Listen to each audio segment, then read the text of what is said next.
Il y en a peut-être qui en ce moment essayent d'ailleurs de réparer les conneries qu'ils ont fait hier soir. Bon, madame, mademoiselle, monsieur, c'est évidemment une très lourde responsabilité, j'en ai conscience, que de faire irruption comme ça chez les gens un soir de 1er de l'an.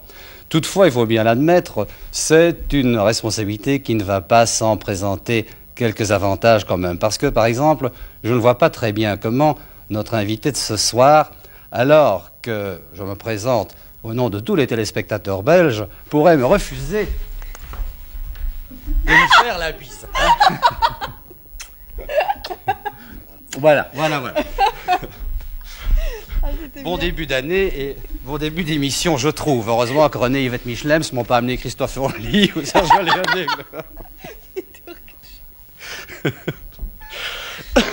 Bon, je crois que c'est en tout cas très bonne augure que de commencer l'année avec une vedette qui a été la vedette du cinéma français en 1976, puisqu'elle n'a pas tourné moins de 5 films en un an.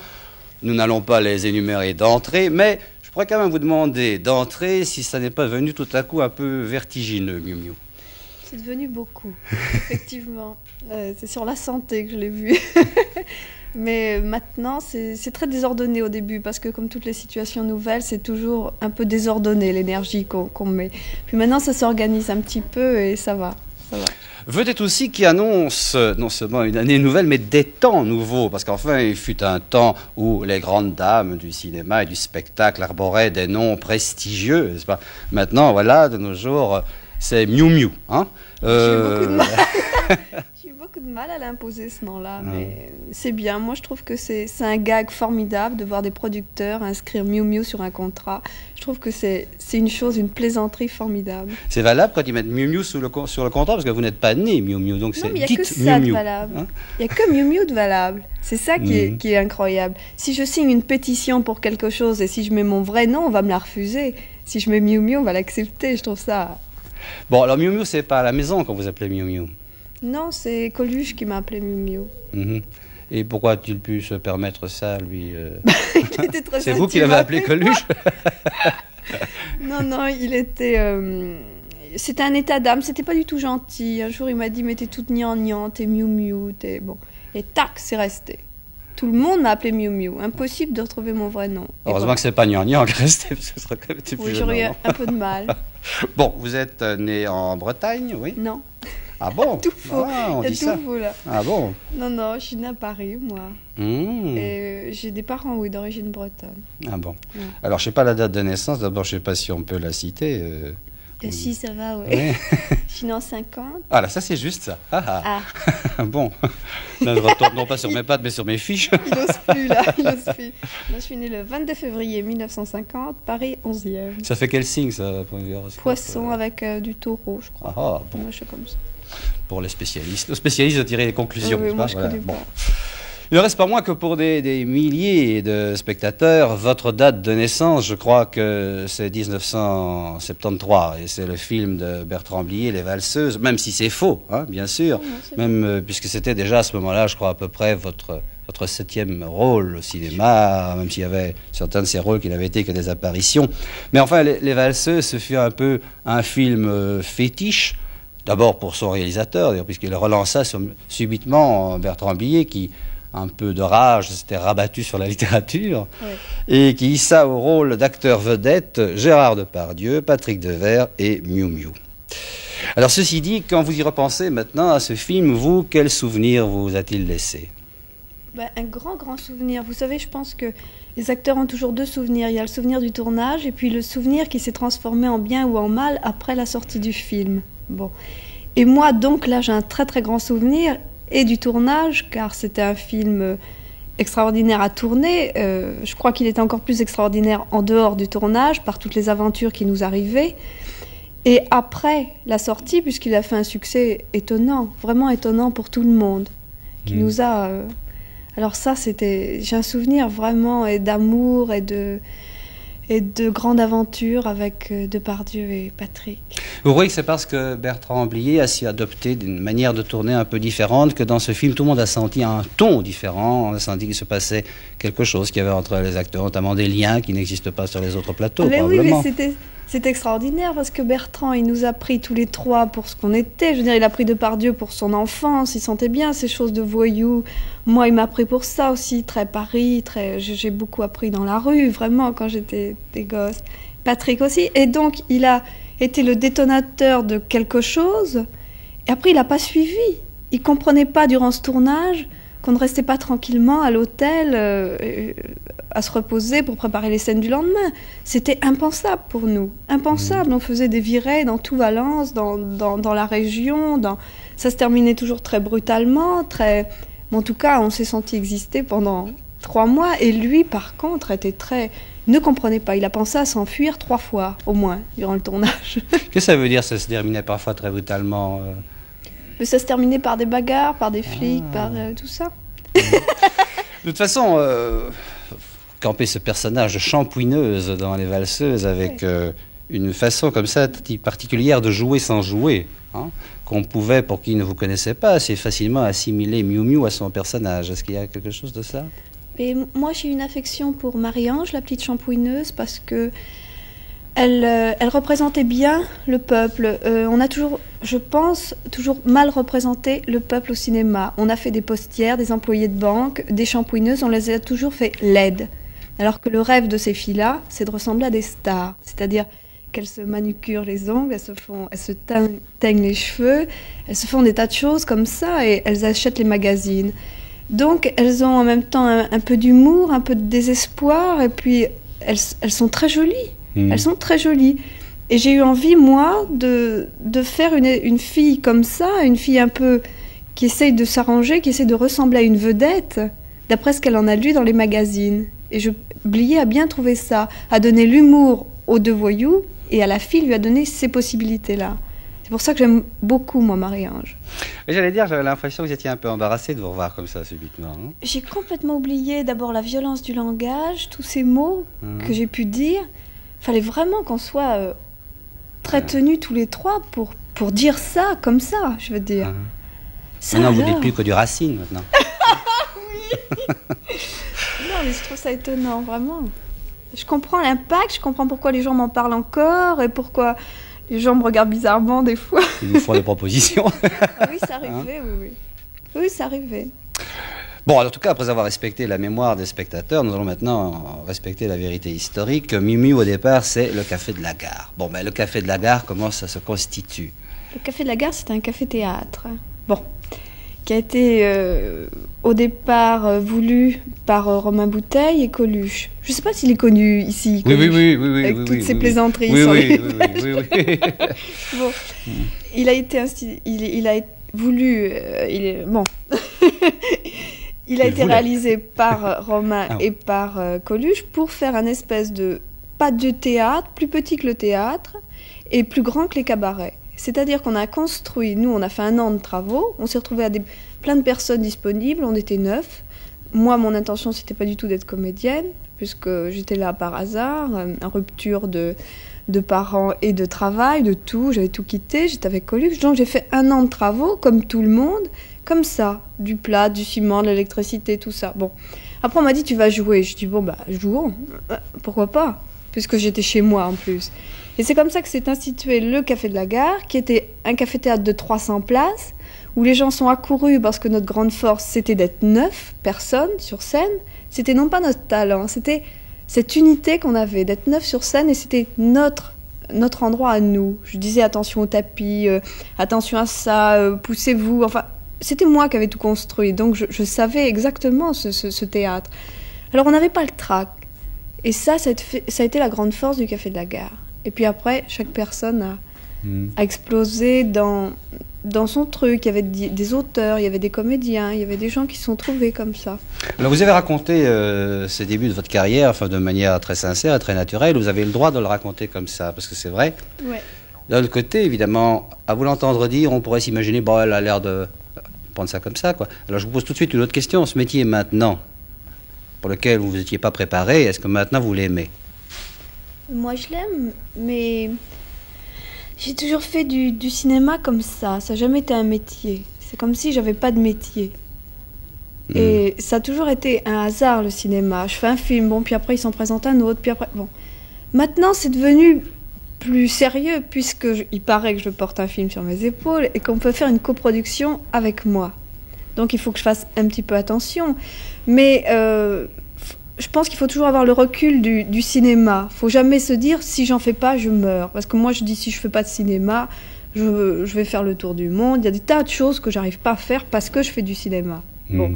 Donc je ne suis pas demandeur, finalement. Sauf des fois des sujets qui me passionnent, j'ai envie de les monter comme ça.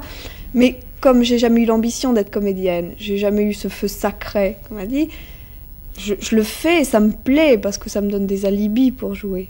Ça me donne des alibis d'être de différentes vies. C'est formidable. D'être méchante, d'être voleuse, d'être assassin, d'être... Bon, je meurs 10 fois, c'est formidable. Mais en même temps, ça peut pas être mon idéal. Si on a un idéal dans la vie, il faut pas que ce soit celui-là. Parce qu'à ce moment-là, on est demandeur. Vous vous rendez compte que quand vous parlez comme ça, quand même, c'est terrible de vous entendre, enfin, je le suppose, pour toutes les jeunes filles, les jeunes femmes qui, elles, se sont préparées longuement à ce métier, qui ont tout fait, notamment des efforts très sérieux, peut-être des sacrifices, sans y arriver. Et c'est pour ça que moi, j'y suis arrivée. Vous savez, je crois vraiment qu'il y a deux règles, il y a deux catégories. Il y a être demandeur, être demandé. Il faut essayer de rarement être dans la catégorie d'être demandeur. Bon.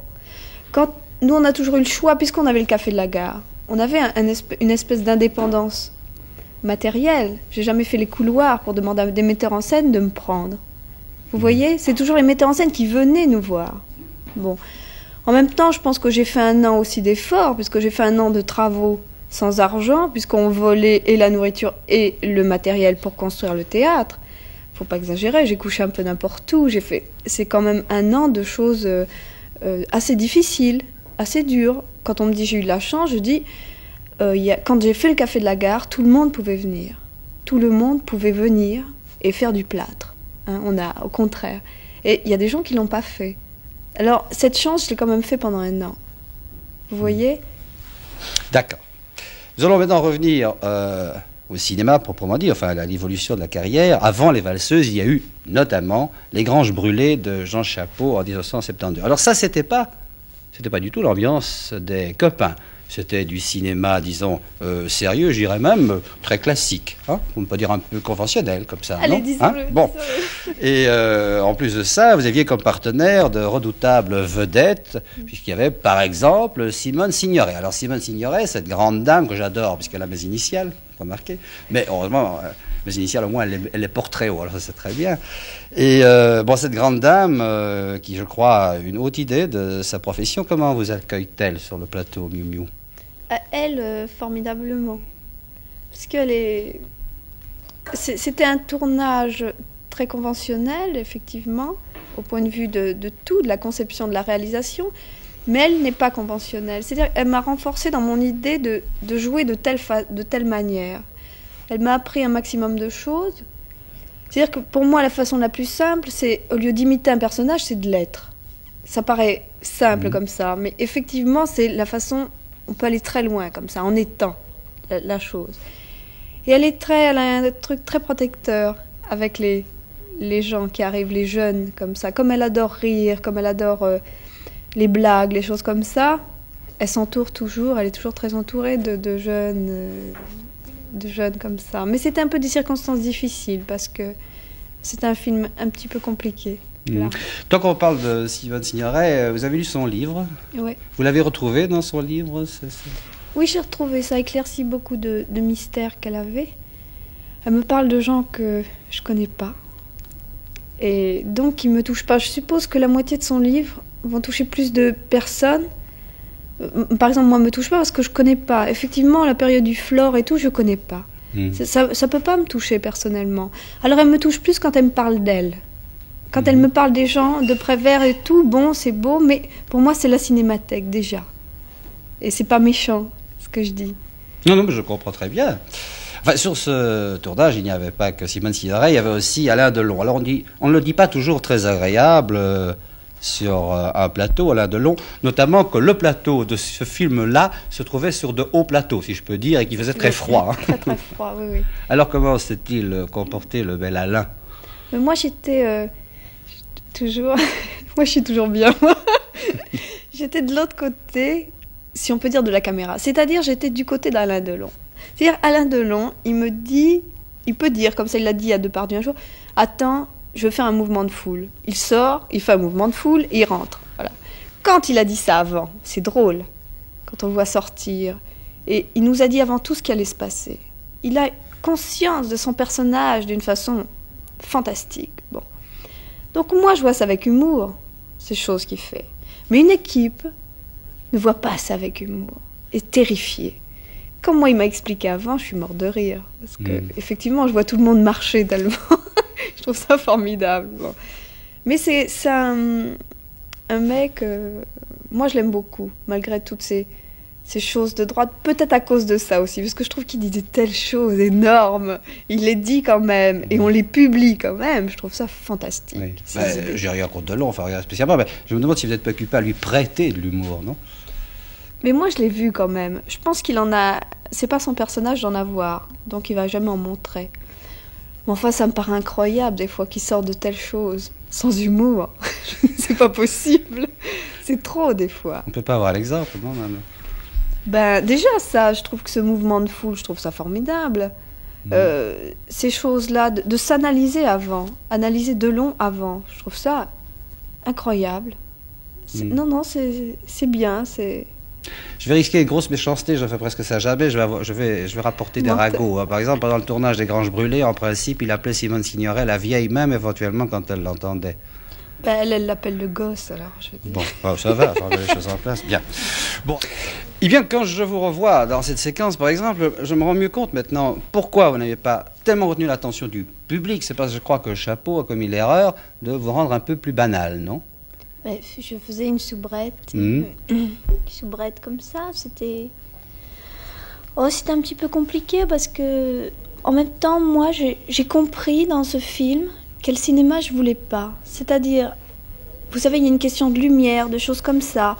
Avant, je pense que certains films avant, l'opérateur faisait d'abord sa lumière, c'est-à-dire mettait les projecteurs en place, et après l'acteur devait se mettre selon les projecteurs. C'est-à-dire, si moi je m'asseyais, je me sentais de m'asseoir et de parler, en l'occurrence c'était Catherine Allégret, je lui parlais et l'opérateur me disait non, il faudrait que tu te tournes comme ça, que tu triches un peu, que tu lui parles comme ça. Je dis c'est pas possible. Il me dit alors tu seras moche, tu auras une ombre. Je dis d'accord, je suis moche, j'ai une ombre. Ça m'est complètement égal, mais on me laisse jouer. Bon, c'est-à-dire que là j'ai refusé de tricher ces choses-là, puisqu'on peut s'en passer. Et ça m'a confirmé dans cette volonté-là, ce film-là, notamment. C'est drôle. Mais enfin, normalement, à ce moment-là, vous-même, vous aviez déjà l'admirable coiffure que vous avez maintenant. Ils ont mis 1 heure. Ils mettaient 1 heure tous les matins. Ils voulaient absolument que je sois frisée. Moi qui connais bien mes cheveux, je rigole, parce que c'est pas possible. Alors, ils ont mis 1 heure à me coiffer tous les matins, les mises en pli et tout. Et dès que je descendais, le temps de descendre l'escalier, là, c'était tombé complètement. Parce que c'était sous la neige en plus, c'était incroyable. Alors, ça m'a donné ce visage bizarre. À chaque fois, dès qu'on arrêtait un plan, on venait avec le fer, on me frisait les cheveux. Ça, c'était... 1975, c'est le cinéma international qui ouvre ses portes à Miu Miu avec ce film produit par Sergio Leone, réalisé par Damiano Damiani et volé, on ne sait toujours pas par qui, je crois, puisqu'il fait partie de ces films dont les négatifs ont été volés à Cinecittà.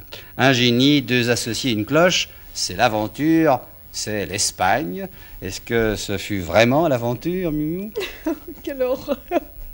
C'est un des souvenirs, un des plus mauvais souvenirs de ma vie, mais comme j'en parle toujours, il y a un bien dans les mauvais souvenirs. Hein. C'est comme le service militaire, je veux dire. Tout d'un coup, ça devient formidable. Et c'est un film, effectivement, qu'on m'a vendu comme un film de Sergio Leone, puisque lui produit des films, prend comme ça un metteur en scène de paille, et c'est lui, en fait, qui fait la mise en scène. Il ne faut pas tout révéler, ça va avoir des ennuis. Non, mais parce que là, ça s'est passé différemment. On m'a dit que j'allais faire un film de Sergio Leone. J'ai lu le scénario que je trouvais assez beau. Et puis, il n'a jamais mis les pieds sur le plateau. Parce que Damiano Damiani, à chaque fois, l'a viré. Et c'était... Il va être fort, Damiano Damiani, alors. Ah, il la virait, oui. Mais c'est un metteur en scène qui n'était pas habitué au western. Il faisait plutôt des films des choses de gauche, Oui, je sais plus. De satire sociale. Oui, enfin, c'est ça. d'accord. Bon. Alors il s'est retrouvé dans un western, 3 mois et demi de tournage. Le dernier mois en Arizona, avec les Indiens, les choses, les diligences, en fait tout Dites, ça. c'est peut-être lui qui a volé les négatifs, alors. Hein. Bon. De toute façon, vous avez eu l'occasion de voir de près les yeux bleus de Terence Hill. Oui, Hein? c'est pas mal. C'est Bon, bien. on n'insiste pas. Non. Non, Et bon. surtout Charlebois était bien. Ah, bien, on y arrivait. Hein. C'est un peu le café de la gare du Québec, non, Charlevoix? Oh non, c'est plus que ça. Je veux dire, moi, j'en reviens là du Canada, donc j'ai vu, c'est un monument. Charlebois, c'est une institution là-bas, c'est quelque chose de fantastique. Autant le café de la gare, je pense, ça reste très, très chapelle un petit peu, ça reste intime. Autant Charlebois, s'il éternue, tout le monde le sait là-bas. C'est comme ça, parce que le Québec, les Français là-bas sont quand même peu nombreux par rapport aux Anglais. Alors, lui, il est arrivé dans une équipe italienne. Il n'avait jamais fait de cinéma, un tout petit peu. Et les gens ne savaient même pas qu'il était chanteur, les Italiens. Et je me souviens qu'un jour, il s'est mis au piano. On était en Espagne, on est rentré dans une boîte, il s'est mis au piano. Et les Italiens ont dit qu'il jouait pas mal. Ça lui a donné une leçon d'humilité, s'il en avait besoin d'une, je sais pas. Mais fantastique. Il était rien. Vraiment. Dites, il me semble que c'est un film, ce qu'on appelle un film très viril, hein, un génie, deux associés et une cloche. Vous n'étiez pas la seule femme là-dedans Ah si, non, il y en avait une autre. Moi, j'étais la belle et l'autre, c'était la pas belle. Mais c'était un rôle marrant, puisque pour une fois, dans un western, j'ai eu très peur de faire une chanteuse ou un truc comme ça, avec des charretières et tout. Et puis là, pas du tout. C'était un rôle très drôle. Ça aurait pu être, je pense, un film extraordinaire. Qui est pas mal. Qui est un peu incompréhensible, peut-être à cause des copies volées. Enfin, on aurait pu faire une chose assez fantastique, lyrique. C'est quand même sympathique, hein? C'est beau, hein, voilà. Quelle aventure. 1975, ou pour Miu Miu, d'un chanteur l'autre, de Charlebois à Julien Clerc, dans D'amour et d'eau fraîche, de Jean-Pierre Blanc. Alors là, je vous demande tout de suite, est-ce qu'on peut en parler de Julien Clerc, ou bien est-ce que vous connaissez tout de suite un procès sur le dos? Pourquoi non? Vous êtes un peu spécialisé, non, dans les procès? C'est méchant, ça. Non. Pas du tout, non. Je fais des procès aux gens qui me demandent pas mon avis. C'est-à-dire, j'aime pas voir des rôles bêtes qu'on nous a fait jouer dans des journaux. C'est-à-dire, on m'a pas demandé mon avis. Et on a fait de Julien un chanteur accablé par un chagrin d'amour. Moi, la pauvre fille qui va sûrement pas le consoler. Et Patrick, on en a fait quelqu'un de pas bien. Je déteste ça. Et j'arrête. Je fais un procès à ces gens-là. Et j'ai bien expliqué ça, d'ailleurs, à la presse. On a fait une conférence de presse pour ça. Je veux pas qu'on atteigne ma vie privée. Je veux pas qu'on atteigne Julien ou Patrick dans ce qu'on a de plus dur à préserver, qui est la vie comme ça. Et après, si on n'arrête pas ça maintenant, on va s'attaquer à ma fille. Et ce sera très difficile à arrêter. Ces procès qui les gagnent C'est moi, c'est très drôle. Je peux vous parler un petit peu des procès parce sûrement. que c'est très drôle parce oui, que ça m'intéresse. j'ai donné. J'aime connaître mes risques. Non, j'ai donné les procès à faire, à défendre à Gisèle Halimi, qui est une grande avocate que j'aime. Et l'argent qu'elle a de ces procès va directement à l'association Choisir, et donc au journal Choisir, qui est un journal pour les femmes. Et je trouve ça très bien, ce circuit fermé. Ça, c'est bien. C'est l'avantage des procès, finalement. Bon, vous êtes certaine qu'il n'y a absolument aucun commanditaire qu'on retrouve d'un côté et qu'on retrouve finalement de l'autre côté, pour l'autre journal. Ça serait non, ça c'est bon. sûr. Quand je vais trop loin, vous m'arrêtez et vous me dites tout de suite. Oui, je vous tape dessus. Bien. Alors, je sais pas, qu'est-ce qui vous a séduit chez Julien Clerc? Oui. Ses lunettes. Sa voix, sa silhouette, ou bien la manière dont il fait la cuisine? Je crois qu'il cuisine, non? Il cuisine très bien, oui. Moi aussi, d'ailleurs. Ça doit être adorable. Oui, on fait un grand restaurant. Non, c'était un climat de film. C'était un climat de film très, très joli, très, très étrange.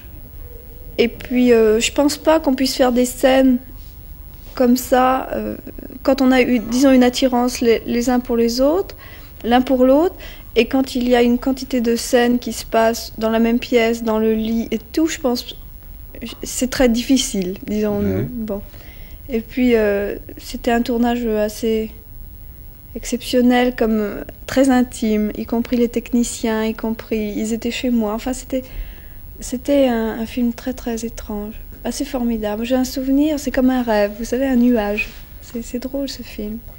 Et on est resté avec Julien, et je ne sais pas si c'est un mal, un bien, en tout cas, c'est tout. Ça existe. Dans le film, il apparaît comme ça, un peu naïf, très rêveur, un peu Jean de la Lune. Est-ce que ça lui ressemble? Pas du tout. Je pense que ça a été une très grande qualité. Enfin, ça montrait un certain courage de faire un rôle pareil. Parce qu'il aurait très bien pu, il a eu beaucoup de propositions, il aurait très bien pu faire chanteur dans un film, comme tout le monde fait, ou au moins faire un personnage qui lui ressemblait. C'était l'image de Julien Clerc. Là, pas du tout. C'est un garçon indécis, un garçon timide, alors que dans la vie, c'est absolument le contraire. Il est timide, mais il n'est pas indécis, en tout cas, jamais. Rarement. Bon. Donc, ça lui ressemblait pas. Et les gens l'ont pas retrouvé et lui ont guère pardonné, ça. C'est drôle, c'est bizarre. Il s'est prêté à un metteur en scène, comme moi, d'ailleurs, c'était pas du tout mon personnage. C'était très, très bizarre, très hippie, pensant à la mort et tout, c'est pas du tout mon problème. Donc on s'est prêté au jeu d'un metteur en scène. Et il en a fait quelque chose de très très personnel. Il a fait un film d'auteur, qui je pense fera un beau film à la Cinémathèque plus tard, comme a été Casque d'or de Becker. C'est vrai, je pense vraiment que c'est un film que les gens vont redécouvrir après. Mais il a empêché Julien de s'exprimer souvent. Quand Julien craquait un moment, avait la voix qui partait un petit peu. Non. Tout de suite, c'était une tyrannie fantastique. Mais il faut comprendre que ses admirateurs étaient assez surpris, parce que quand il interprète ses chansons, il a la séduction assez désinvolte, comme ça, même un peu agressive, non latine. Hein, oui, très. Alors, bon, ici, c'est juste l'inverse. Oui. Et oui, quand on associe un masculin et un féminin, c'est le masculin qui l'emporte, on dit « nous sommes heureux », et pas « nous sommes heureux ensemble hein. ». Vous voulez que je vous parle de la condition féminine? Bon, ça coule de source, hein, de source d'eau fraîche. Ouais.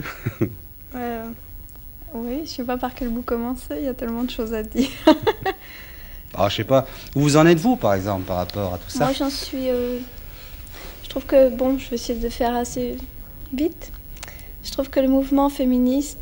J'étais pas très féministe, moi. Je veux dire, j'ai eu une période... d'ennui quand j'entendais un petit peu le chant féministe. Je trouvais que c'était très agressif. Bon.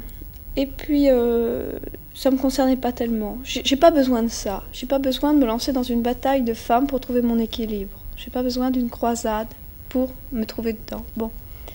Mais ce mouvement qu'il y a eu commence à devenir beaucoup moins agressif, d'ailleurs ne l'est plus du tout, et commence à être constructif. Moi, j'ai été dérangée dernièrement. D'abord, j'ai fait connaissance de Gisèle Halimi, qui est une femme extraordinaire et qui me parle de choses concrètes. Elle me parle des lois qui sont injustes. Elle me parle donc d'une chose qui existe. Bon. D'autre part, j'ai été très touchée parce que j'ai fait une émission avec une fille qui avait été violée en France. Et puis donc, je l'ai vue personnellement. C'était un cas de fille violée. On a fait l'émission, elle s'est écroulée en larmes, elle n'a pas pu aller jusqu'au bout. Déjà, elle a avoué qu'elle avait été violée, c'était déjà énorme. Elle est venue à la télévision le dire, c'était déjà fou. Elle n'a pas pu aller jusqu'à dire une parole. Elle s'effondrait. L'émission terminée, moi j'ai dit au revoir, très contente, allez, c'est pas grave, je suis partie. Gisèle de son côté, voilà, on retrouvait nos vies. Elle est rentrée dans son village. Non seulement elle a été montrée du doigt avant parce qu'elle avait été violée. Mais quand elle a fait l'émission, elle a été virée de son travail, de son foyer. Elle a été virée parce qu'on n'a pas le droit de ça. Je veux dire qu'une femme, quand elle a été violée, elle devrait dire « excusez-moi, je ne le referai plus ». Bon, c'est une chose pénible, c'est une chose qui m'a atteinte, ça, parce que je connaissais Violette. Depuis, j'ai eu l'occasion de voir Anne Tonglé, qui doit sûrement plus vous toucher puisqu'elle est belge et que ses procès vont Anne et Araceli, leur procès va s'ouvrir en février. C'est une loi absolument injuste. C'est une loi, et moi je sais maintenant, grâce à Gisèle, qu'on peut faire changer les lois. Puisqu'elle l'a fait changer en France, elle a fait changer la loi sur l'avortement. Bon. vous n'en êtes pas encore là en Belgique, mais enfin, Ça vient. j'espère que ça viendra. Je l'espère réellement. Ce que j'aime aussi dans ce mouvement, le mouvement Choisir, que préside Gisèle, c'est que c'est un mouvement qui aime les hommes et qui ne conçoit pas de ne pas construire avec les hommes. Vous voyez ? L'autre jour, j'étais à une réunion, c'était assez... c'était bizarre, on sentait une telle détermination. Une fille s'est levée, a dit « Moi, je voudrais que les hommes soient là et que... » Elle a été applaudie. Chaque extrémiste était chahuté, ou les extrémistes politiques, ou les extrémistes, vous savez. On ne veut pas que ce soit un mouvement maudit. On voudrait que ce soit un mouvement qui ait une grande répercussion, qui touche toutes les femmes, qui touche... Bon, c'est pour ça que je suis très, très touchée de ça.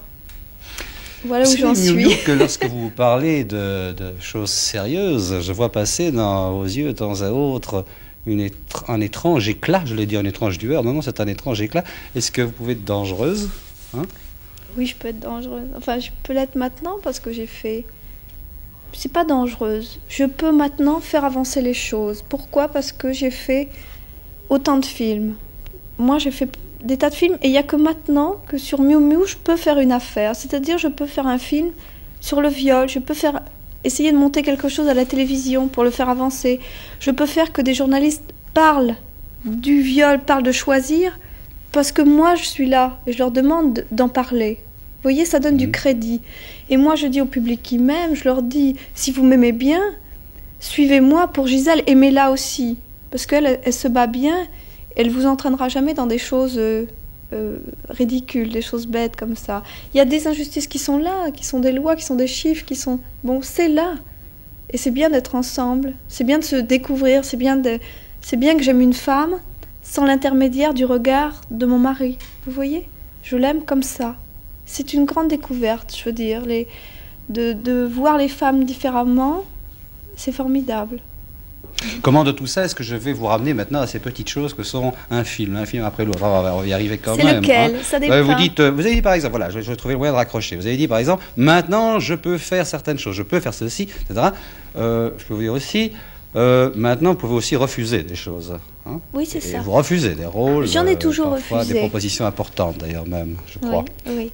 Maintenant, c'est-à-dire maintenant je peux monter des affaires, c'est-à-dire, c'est un bien grand terme, mais maintenant je peux dire j'ai envie de faire un film là-dessus. Par exemple, tout à l'heure, j'ai vu Jeanne Cordelier qui a écrit La Dérobade, là dans le studio. Elle m'a dit, et je voudrais moi monter La Dérobade, j'aimerais l'interpréter, et je peux le faire maintenant. Il y a 4 ans, on aurait ri. On aurait ri, quoi. Qui veut faire La Dérobade, enfin bon. Mais maintenant, j'ai mon mot à dire à toutes ces choses-là. Et maintenant, j'ai plus le choix dans mes films. J'ai une évolution de ma vie, je veux qu'elle se transmette dans les films. Je veux qu'on parle des enfants, je veux qu'on parle des rapports avec les... Je veux pas rester toujours à 20 ans. Dugosson, vous allez continuer à tourner avec lui si vous le demandez. Dugosson, il suit bien cette évolution. Bon. Et vous allez parler sûrement de Fairbanks. Vous l'avez bien craqué là, hein, Vous avez vu votre férule. Bon, ça va. Ça va. Bon, vous avez accepté par exemple pour lui de faire une apparition tout à fait furtive dans Lily à moi. Oui. Hein. Alors par contre, un rôle beaucoup plus important dans F comme Fairbanks, vous voyez. Comment est-il, Dugosson Dugosson, c'est quelqu'un qui parle pas beaucoup, qui a l'air très timide et qui fait quand même exactement ce qu'il veut. C'est drôle, il donne l'impression qu'on va pouvoir lui faire changer d'avis alors que c'est absolument faux. Bon. Mais c'est quelqu'un qui reçoit, c'est quelqu'un qui ne provoque pas. Vous savez, vous avez des metteurs en scène qui font sortir des choses. Bon. Lui, il est là, si on lui donne, ça va, il le filme. Sa plus grande qualité, c'est de regarder les gens et de savoir les filmer. Si on ne lui donne pas, ben, ça fait rien, il fera son montage différemment. Bon. Et lui, maintenant, il faut qu'il s'admette en tant que star. Parce que c'est devenu une star, Monsieur Dugosson. Parce qu'il a fait 2 films qui ont bien marché, 2 films superbes. Et il va falloir qu'il s'admette en tant que tel. Il aura un petit peu de mal, je crois. Je pleure, il dit Patrick, là. Hein. Oui. C'était un tournage incroyable parce que ça se mêlait étroitement à notre vie. Et lui, c'est un des plus grands acteurs que je connaisse. C'est surtout, on joue pareil, on respire pareil. C'est une chose fabuleuse que je retrouve pas.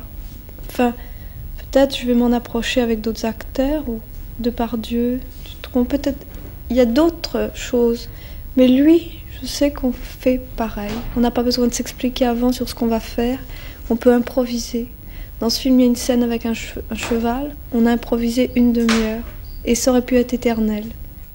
1976, pour Miu Miu, ça aussi était Alain Tanner et ce film qui a un si joli titre, Jonas, qui aura 25 ans en l'an 2000, c'est ça? Là aussi, je dois vous demander de nous en parler, parce que je ne l'ai pas encore vu non plus. Vous avez des partenaires aussi très intéressants. J'irai Raymond Bussière, Jacques Denis. Moi, j'ai uniquement ça comme partenaire. Dans le film, il y a Jean-Luc Bidault, Myriam Mézières, Dominique Labourier, Rufus, puis j'en oublie. Ça va être terrible parce que j'en oublie. Et moi, par exemple, sur ce film, j'ai fait qu'une participation. J'ai fait 14 jours de tournage, comme tout le monde. Car nous étions, très beau, 9 personnages, des petits prophètes. Chacun avait sa petite histoire. Ils nous appelaient les petits prophètes. Et moi, j'avais ma petite histoire à moi. Je faisais ma révolution personnelle, qui était de truquer des comptes dans un supermarché, à la caisse, pour arranger la note des petits vieux, pour pas qu'ils payent trop cher, voilà.